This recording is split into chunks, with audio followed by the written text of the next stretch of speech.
Okay, hi John, this is your Bushcraft set. Just finished, I've just been in the workshop doing a bit of leather work and finishing off your knife. The saw and the fire steel are obviously mine, just in there for demonstration purposes. So let's put the main event to one side for a second and just have a look at your Laplander saw case. These things are a good fit. This one has actually been wet moulded. You can see the lump that goes on the little pin there. Nice and tight fit, so you're not going to lose that. It will loosen off a little bit, I suppose, or relax when it gets used a great deal, but because it's wet moulded, it tends to keep that nice positive action. We've got the Crowsfoot logo stamped into it. We've got hand stitched all around the outside, and there's a Made in Scotland stamp on the back there, but you can't really see it on the flesh side of the leather. But I'll do something about that on future ones. So these are hand stitched by my good self with some linen thread that's waxed up.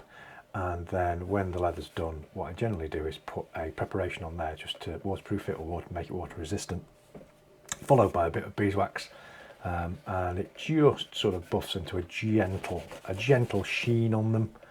I think it looks nice. It's a nice colour. It's Spanish brown and brown stitching. So that's that. Put that to one side, and then we get the main event, I suppose, which is the Bushcraft knife itself and the sheath that goes with it.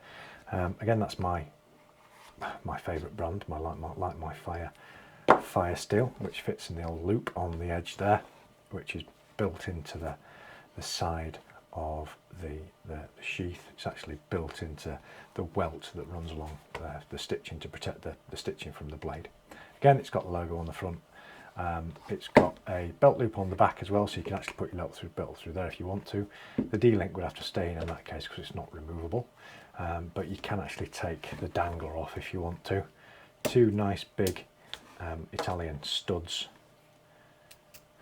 and that can be removed if you want it to be removed.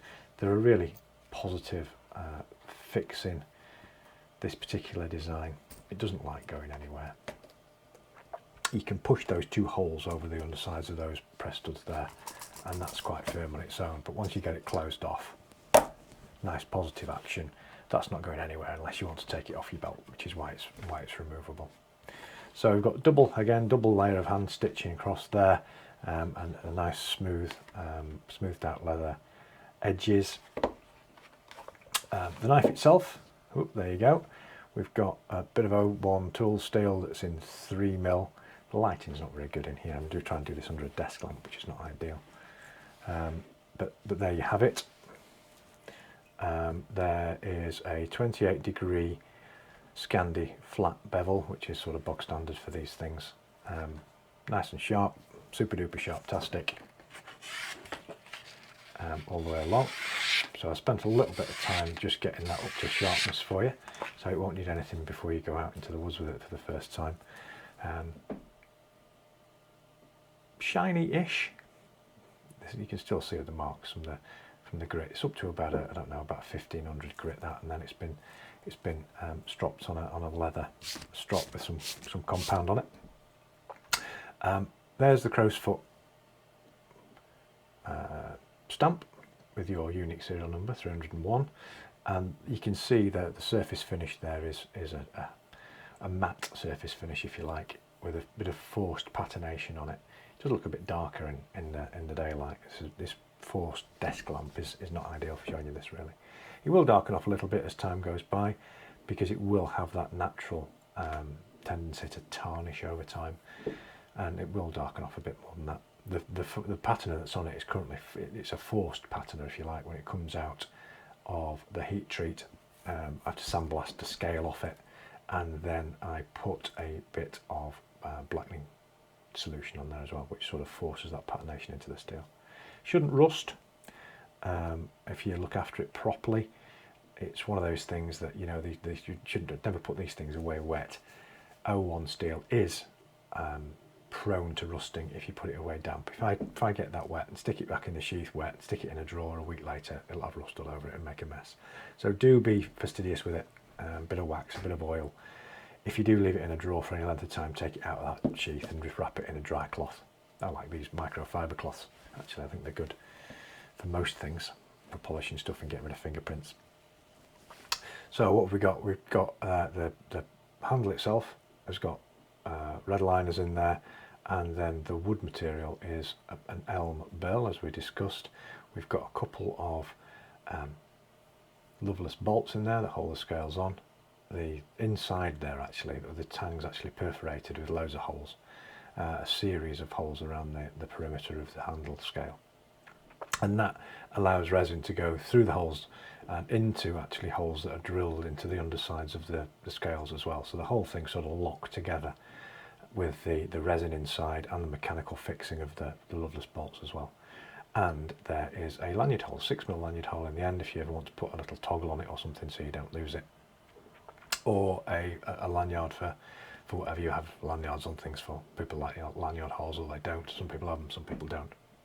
You'll notice that this looks like it's got holes and stuff in it, and indeed it once did, because that's one the part of the nature of the piece of timber, but they've actually all been filled in during the stabilisation process. You actually inject resin into these things, and so it's all nice, perfectly smooth now and stable. If you use unstabilised timbers, what can happen if they get wet or go into really cold or humid environments or change environments quickly, it can cause contraction or expansion in the piece of timber, and it tends to break it away from the steel, so you get gaps and stuff developing, which is not ideal. So we like to use a stabilised wood which has this resin injection, and you can see there's resin and bits. If you look really closely, the holes here are filled with a clear resin, but it's nice, it feels nice. When I'm shaping handles, I tend to just keep going until I think it's comfortable, and this one's comfortable, according to me at least. You can tell when you grab something like this if there's any hot spots on the hard bones on either side of your grip there. You can tell if these corners are too sharp or the whole thing is a bit too wide, because it will hurt when you use it. It'll ache when you use it, but that feels absolutely fine to me. So if it's comfortable to you, that's all that's good. It's a nice sort of tapered shape towards the end, thinner on one end and fatter in the middle, so you to actually match the shape of your hand. And it is what it is, I suppose. There you go. So that will fit quite snugly in this sheath. Again, it's a nice fit. It's a friction fit in there, so it won't fall out unless you want it to come out. And also with the asymmetric sheath top, it's quite easy to get in and out as well, so you don't have to start fishing for the hole in your sheath. Just get it in there, stick it home, and that ain't going anywhere. So you end up with a matching set. Take my saw out of that. Made out of the same piece of leather actually, so as a matching set they should wear and colour and everything else keep consistent as a pair if they're worn together. And there's nothing like a piece of natural leather that's been hanging on a belt for a while to actually get that patina that you get on a piece of leather. So there you go, there you have it. I hope that looks good to you, it looks good to me, and I'll send you this video in a few minutes.